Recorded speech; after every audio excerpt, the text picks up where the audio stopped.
Did you know Elvis Presley starred in 31 movies? Ever wonder which of his movie title songs failed to leave a lasting impression?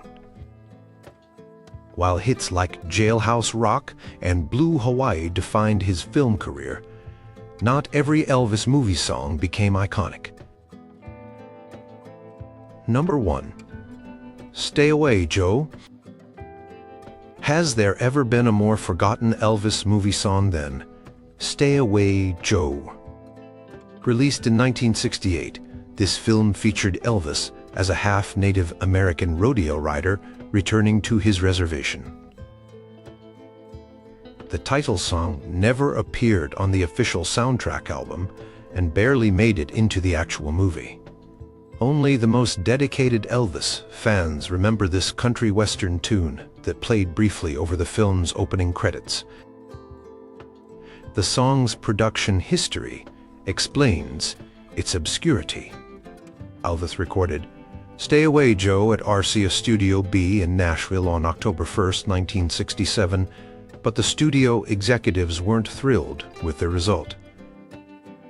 The song's honky-tonk style deviated from Elvis's typical sound, featuring a prominent fiddle and steel guitar. While Elvis delivered his vocals with characteristic enthusiasm, the composition itself lacked the catchy hooks of his more successful movie songs. Stay Away, Joe represented a period when Elvis's film career was beginning to decline. The movie received poor reviews, with critics particularly unimpressed by the lightweight plot and stereotypical portrayal of Native Americans. The film's soundtrack reflected this creative downturn with songs that felt like afterthoughts rather than potential hits. Even hardcore collectors struggled to find this song for decades, until it finally appeared on expanded soundtrack compilations in the 1990s. Unlike memorable Elvis title songs that dominated radio airwaves, Stay Away, Joe never received significant airplay and remains a curiosity for Elvis completists rather than a celebrated part of his musical legacy. Number 2. Tickle Me. Ever heard anyone humming Tickle Me from Elvis's 1965 film? Probably not. The movie, Tickle Me, stands out as one of the few Elvis films that didn't feature any new recordings. Instead, the soundtrack consisted entirely of previously released songs that hadn't appeared in movies before. This peculiar situation arose because of a contract dispute between Elvis's manager, Colonel Tom Parker, and music publishers. The film's opening credits featured the song It Feels So Right, which was repurposed as the de facto title song despite being originally recorded in 1960 for Elvis's Elvis Is Back album. While the movie proved financially successful, partly due to its lower production costs without new music recordings, the absence of a proper title song left a gap in Elvis's catalog of movie themes. Tickle Me centered around Elvis, playing a rodeo rider working at a ranch spa for wealthy women. The comedy performed well at the box office, but without a memorable title song. It missed a key promotional opportunity. Elvis films typically generated excitement through new music, releases that would play on radio stations leading up to the movie's premiere. Tickle Me lacked this crucial marketing element. The film's soundtrack album, Tickle Me, compiled previously released material rather than offering fans new Elvis music. This recycling approach disappointed many fans who had come to expect fresh songs with each new Elvis film. Music critics noted this departure from tradition, with some suggesting it marked a low point in Elvis's commitment to his film soundtracks. The absence of a proper Tickle Me title song exemplifies how business decisions sometimes trumped artistic considerations in Elvis's career. While the film itself remains part of Elvis's filmography, its lack of an identifiable theme song has contributed to its relative obscurity in discussions about his movie career. Number 3. Harum Scarum. Can you believe Elvis once played a movie star kidnapped by Middle Eastern assassins? The 1965 film Harum Scarum, also released as Harem Holiday in some markets, featured one of Elvis's least memorable title songs. The film's Middle Eastern-inspired theme song attempted to capture the exotic setting but ended up as a forgettable oddity in Elvis's extensive soundtrack catalog. Recorded at RCA Studio B in Nashville on February 24, 1965, the Harum Scarum title track featured attempted Arabian musical motifs that came across as inauthentic and dated even when first released. Elvis performed the song with his usual vocal prowess, but the material gave him little opportunity to showcase his talents. The lyrics about desert adventures and foreign lands felt forced and cliched. The film itself received brutal critical reception, often cited as one of Elvis's worst movies. The contrived plot featured Elvis as Johnny Tyrone, an action movie star kidnapped while on a promotional tour in the Middle East. Critics lambasted everything from the cheap sets to the offensive cultural stereotypes. The title song perfectly embodied the film's problems, both trying too hard and not trying hard enough simultaneously.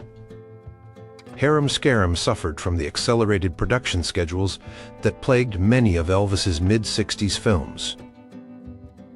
Both the movie and its soundtrack were rushed with composers, Sam, Fain, and Sid Wayne having limited time to create original music that would authentically evoke Middle Eastern sounds while still fitting Elvis's style. The result was a mishmash that satisfied neither goal. While the soundtrack album reached pound 11 on the Billboard chart based on Elvis's popularity, the title song itself never gained traction as a single or radio favorite. Even during Elvis's famous 1968 comeback special, when he revisited many of his film songs, Harum Scarum remained conspicuously absent, a tacit acknowledgement of the song's failure to connect with audiences. Number 4. Easy Come, Easy Go. Did Elvis actually sing about undersea treasure hunting? In his 1967 film, Easy Come, Easy Go, Elvis played a Navy frogman turned treasure hunter, but the title song failed to unearth any musical gold. Unlike his chart-topping movie themes, Easy Come, Easy Go quickly sank into obscurity after the film's release. Recorded on September 28, 1966 at Radio Resorters in Hollywood, the title track suffered from a generic arrangement and unremarkable lyrics. The song's upbeat tempo and breezy message about taking life as it comes matched the film's lightweight tone, but lacked the distinctive quality of Elvis's best work. Even with the Kingsmodic delivery, the composition by Sid Wayne and Ben Wiesman offered nothing memorable to elevate it beyond background music.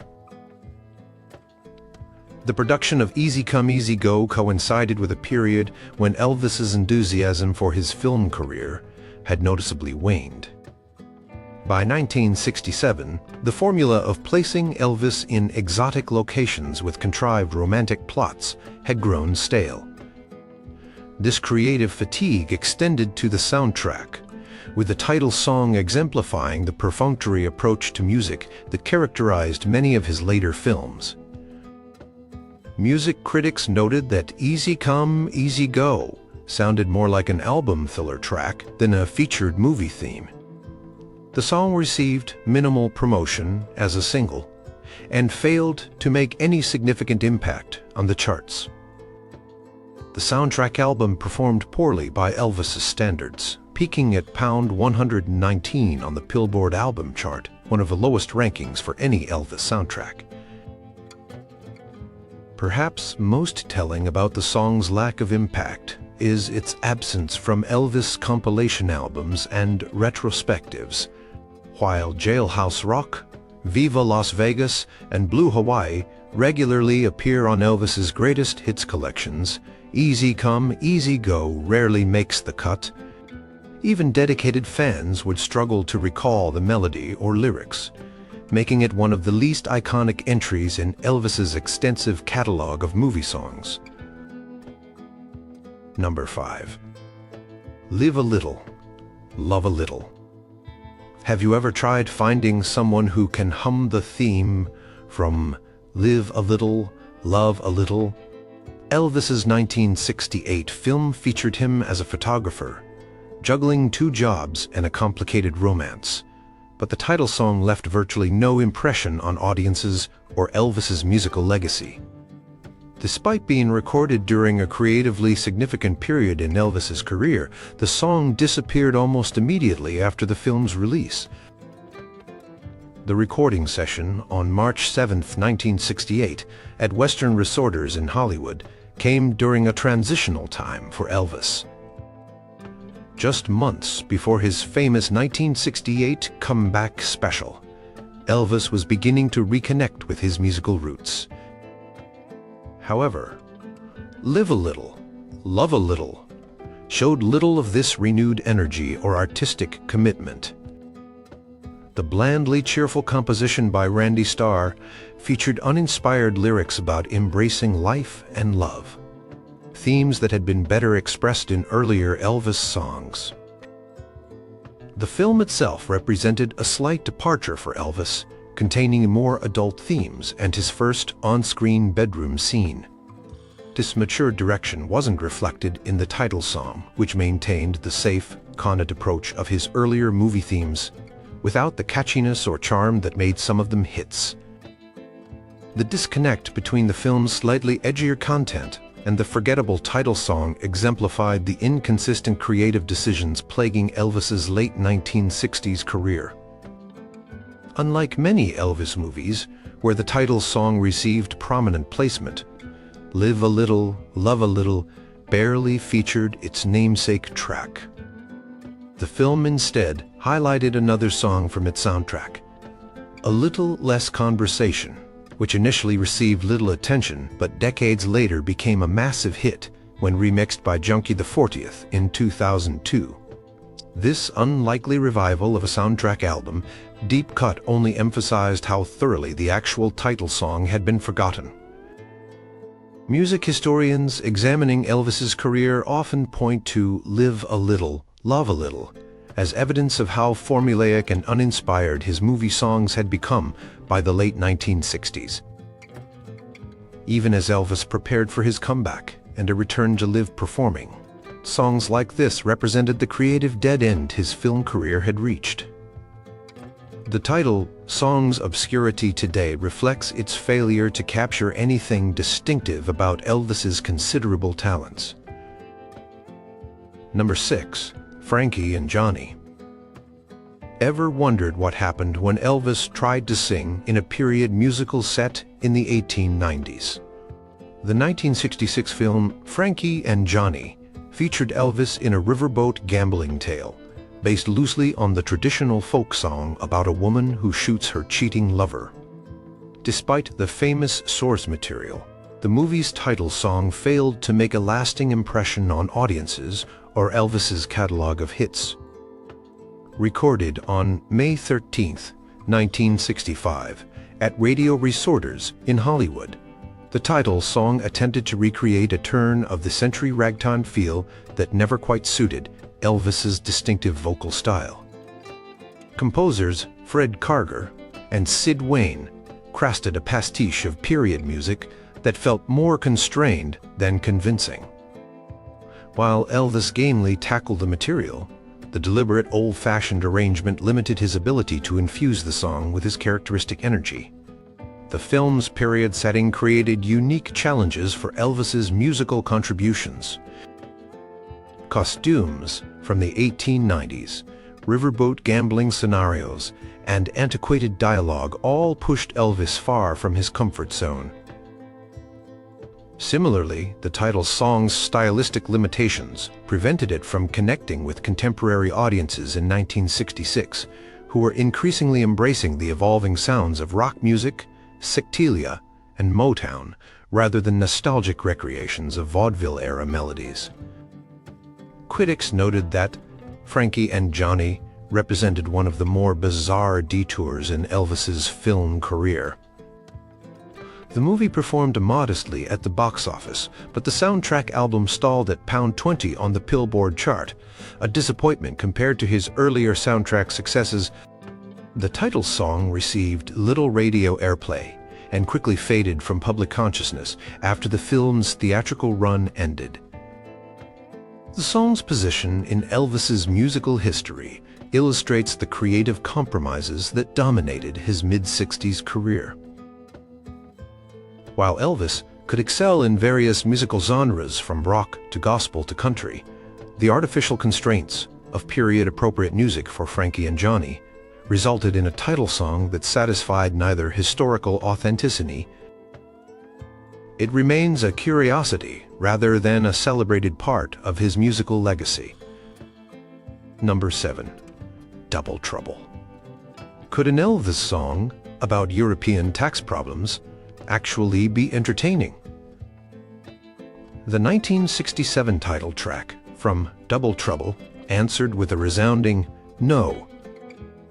Elvis played an American singer touring in Europe who gets caught in a complicated plot involving tax evasion and mistaken identity. The film's title song matched the movie's convoluted premise with equally forgettable music. Doc Pomus and Mort Schumann, who had previously written Elvis classics like Little Sister and Surrender, crafted the Double Trouble title song, but their inspiration seemed to have run dry. Recorded on June 28, 1966, at radio resorters in Hollywood, the song featured a plodding melody and lyrics that attempted to convey the film's themes of romantic and legal complications. Despite Elvis's professional delivery, the material gave him little opportunity to showcase his considerable vocal talents. The film arrived during a particularly grueling period in Elvis's movie career, when he was appearing in up to 3 films per year. This punishing schedule left little time for quality control regarding scripts, direction, or music. Double Trouble exemplified this production line approach with a soundtrack that seemed more concerned with meeting contractual obligations than creating memorable music. Critics noted that Elvis appeared increasingly disengaged in both his acting and musical performances during this period. The Double Trouble soundtrack epitomized the decline of Elvis's movie music, while his early film soundtracks had produced legitimate hits that stood independent of their movies. By 1967, the songs seemed inseparable from their mediocre films. Forgettable music for forgettable movies. The title track never gained traction as a single and remained absent from radial podmeans both during the film's release and in the decades since. Music historians examining Elvis's extensive catalog typically referenced Double Trouble as evidence of how far his movie music had fallen from the heights of jailhouse rock or King Creole. The song's obscurity today reflects not just its quality issues, but also how thoroughly it failed to capture anything distinctive or authentic about Elvis's musical identity. For a performer known for his passionate interpretations, Double Trouble stands as a monument to creative indifference. Number 8. Kissin' Cousins. Would you believe Elvis once played dual roles as an Air Force officer and his hillbilly look-alike cousin? The 1964 film Kissin' Cousins featured this improbable premise, along with a title song that failed to capture public imagination despite its provocative title. Unlike Elvis's most memorable movie themes, Kissin' Cousins quickly disappeared from radio plugs after the film's theatrical run. Recorded on September 30th, 1963, at radio resorters in Hollywood, the Kissin' Cousins title track attempted to blend country elements with Elvis's rock and roll style. Written by Fred Wise and Randy Starr, The song featured a catchy chorus, but suffered from lyrics that awkwardly referenced the film's questionable premise about romantic connections between distant relatives. While Elvis delivered the song with his usual professionalism, the material's limitations prevented it from joining his catalog of enduring hits. The film represented a turn toward lower-budget productions in Elvis's movie career, with Kissin' Cousins famously shot in just 17 days. This rushed schedule extended to the soundtrack, which lacked the careful production values of his earlier film music. Critics noted that both the film and its music seemed to prioritize quick production over quality, resulting in a forgettable entry in Elvis's expanding filmography. While the soundtrack album reached #6 on the Billboard chart based on Elvis's enduring popularity, the title song itself made minimal impact as a single. It peaked at #12 on the Billboard Hot 100, but quickly faded from radio playlists. Unlike enduring Elvis movie themes that transcended their films to become standalone classics, Kissin' Cousins remained tethered to its mediocre movie, rarely featuring in Elvis retrospectives or compilations. The song's reception illustrates the growing disconnect between Elvis's film career and his musical legacy. By 1964, Elvis had already recorded definitive rock classics like Heartbreak Hotel and Hound Dog, making movie songs like Kissin' Cousins seem increasingly trivial by comparison. For hardcore fans and music historians, the title song exemplifies a period when Colonel Parker's business decisions began overshadowing Elvis's artistic potential, producing movies and music more focused on reliable profits than creative excellence. Number 9. Speedway. Did you know Elvis's second-to-last narrative film featured him as a race car driver with tax problems? The 1968 movie Speedway paired Elvis with Nancy Sinatra in a story about a generous NASCAR driver who gets in trouble with the IRS. Despite the film's star power, its title song quickly faded into obscurity, rarely mentioned even by dedicated Elvis fans.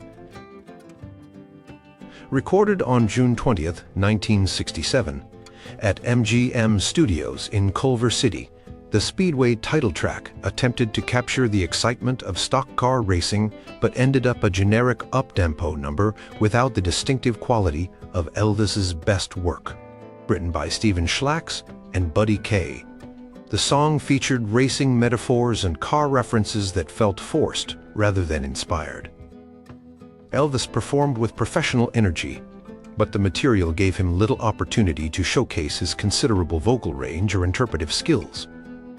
The film arrived when Elvis's movie career was clearly winding down. After years of formulaic films with increasingly weak scripts, both Elvis and audiences seemed ready for a change. Speedway exemplified the creative exhaustion of this period, with a predictable plot and uninspired music that felt like retreads of earlier, better Elvis projects.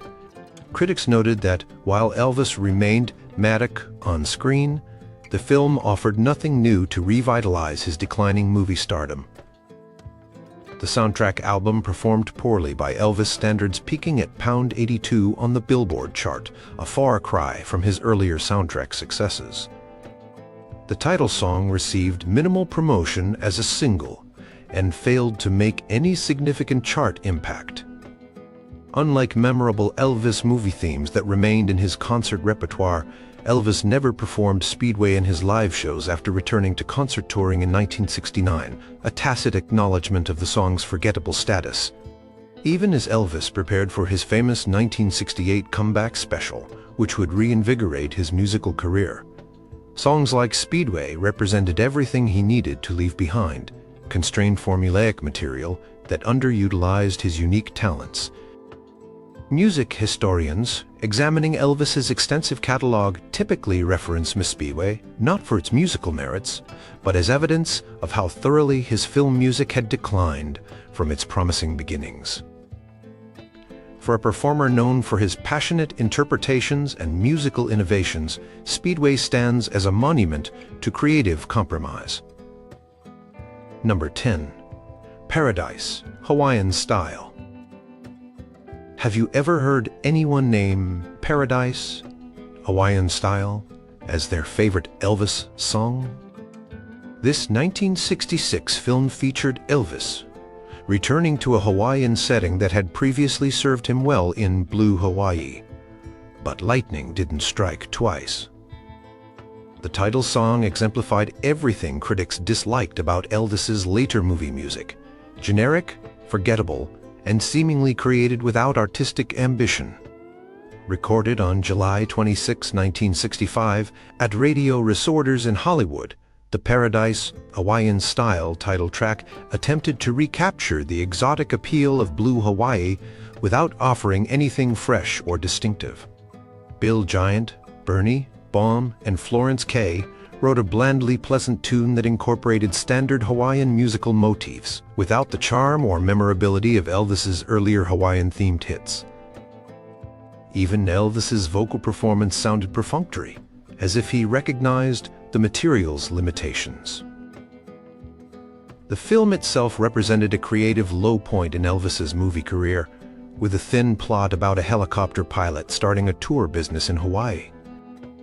Critics noted that the movie seemed more concerned with passing Hawaiian scenery than developing an engaging story or passing Elvis's talents.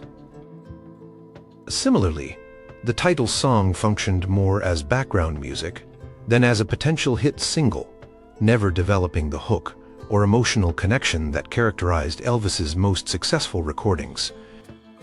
The soundtrack album reached pound 15 on the Billboard chart, based on Elvis's enduring popularity, but the title song made minimal impact as a single.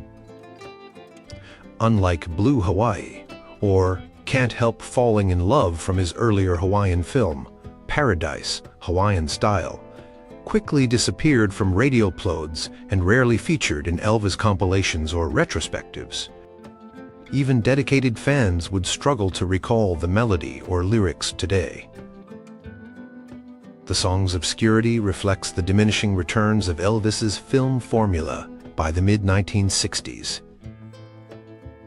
After numerous movies with similar exotic settings, interchangeable romantic plots, and increasingly forgettable music, both the artistic and commercial potential of this approach had been exhausted. While Elvis would soon reinvigorate his musical career with his 1968 comeback special and return to focused studio recording. Songs like Paradise, Hawaiian Style represent the creative nadir that made this comeback necessary.